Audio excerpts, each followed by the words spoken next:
So you're saying I need to eat more? Hold on real quick.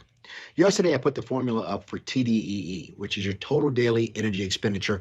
Other words, how many calories do you burn every day? There's a relatively simple formula that you can calculate to figure out what your maintenance calories are, the calories that you need to take in a day to not gain or lose a pound. Once you know that number and you're armed with that information, you can then go out and start building a meal plan to get you the desired goals that you want. What I saw in so many people in the comment section was they needed to eat more calories. Now, hold on real quick. Before you decide to pull that trigger, let's really unpack this from a logical perspective.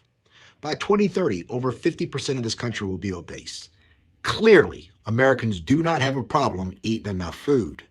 What I found has happened instead is you track nothing. And that means that you lose sight of how many calories you're eating throughout the day. You're not counting your drinks, such as a Gatorade or a Coca-Cola. You're forgetting that at the brunch, you went around and you grazed a little bit, you snacked throughout the brunch, even though you didn't get a meal. You're not counting that 2 o'clock cookie you picked up when you went to the office fridge to grab another Diet Coke and there was a cookie there.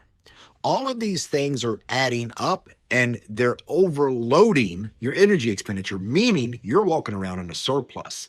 That means that you're going to gain weight.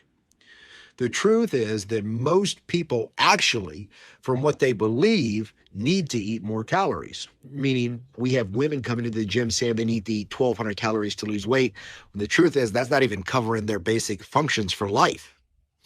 But what we need to do is while we're adding up those calories, make sure that we're getting quality calories and tracking everything to make sure that we actually don't go into a surplus.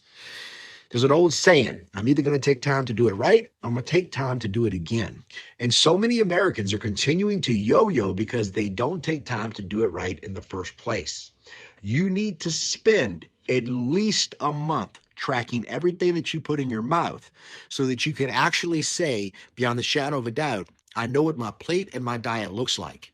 If you will take the time to be that meticulous and actually get it right, I promise you the results in the mirror are quick to come. If you have any questions, leave them below. Until next time, keep living, head